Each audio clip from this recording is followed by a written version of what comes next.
ပေါ်ဦးလောကမှာမိန်းမတွေဟာအလွန်ခက်ခဲပြီးအလိုရခက်တဲ့တသက်ဝါတွေဖြစ်တယ်မိန်းမတို့အလိုနတ်တောင်မသိနိုင်ဆိုတဲ့စကားပုံတောင်ရှိတယ်မဟုတ်လားမောင်ပေါ်ဦးမင်းရောမိန်းမတွေရဲ့သဘောတဘာဝကိုဘယ်လိုမြင်လဲငါ့ကိုအမှန်တိုင်းရှောက်စမ်း မှန်လားပါဗျာခါစားနေပါသည်ဗျာညံတော်ဆူးရှားလာတဲ့အရှင်မင်းကြီးမေးမြန်းတော်မူမှတော့အမှန်အတိုင်းပဲရှောက်တင်ရပါတော့မယ်ဗျာမိန်းမတွေရဲ့သဘောတဘာဝဆိုတာကျွန်တော်မျိုးတို့စီးနေကြဖက်နှက်နဲ့အလွန်တူပါတယ်ဗျာ ဟဲ့မောင်ပေါ်ဦးမိန်းမကိုဖက်နှက်နဲ့နှိုင်းရအောင်မင်းကဘာလို့ဆိုလိုတာလဲအကျိုးအကြောင်းရှင်းရှင်းလင်းလင်းသက်သေပြစမ်း မှန်လားပါ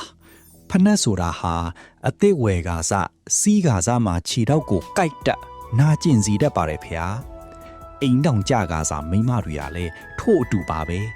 စိတ်ကောက်တက်ရံဖြစ်တတ်ပြီးယောက်ျားဖြစ်သူကိုစိတ်ဆင်းရဲအောင်ခဏခဏလှုပ်တတ်ကြပါတယ်ဖေဟာ ဒါပေမဲ့အဲ့ဒီဖက်နှက်ကိုပဲဇွဲရှိရှိနဲ့ကြာစီးဖေးပြီးနင်းချေပေးလိုက်တဲ့အခါကျတော့မှ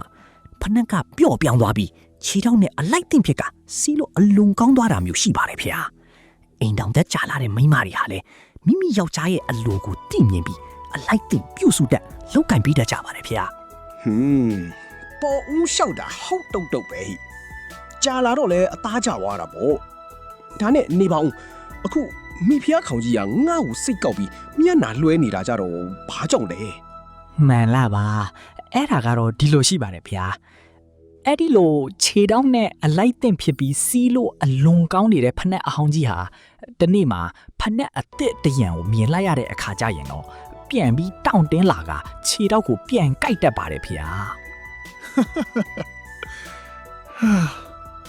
ခက်တော့ခက်တယ်မောင်ပေါ်ဦးနဲ့ငါ့ကိုတွဲဝိုက်ပြီးနှက်လိုက်ပြန်ပြီ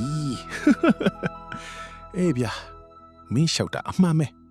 ငါအမှန်ငါသိပြီကဲညီလာခံကိုဒီမျှနဲ့ရက်နာစီငါလဲနန်းဆောင်ကိုပြန်ပြီးဖနက်အဟောင်းကြီးကိုတွားချော့ရအောင်မယ်မောင်ပေါ်ဦးကလည်းပစိုး30အုပ်စုလာပေးသနာစီ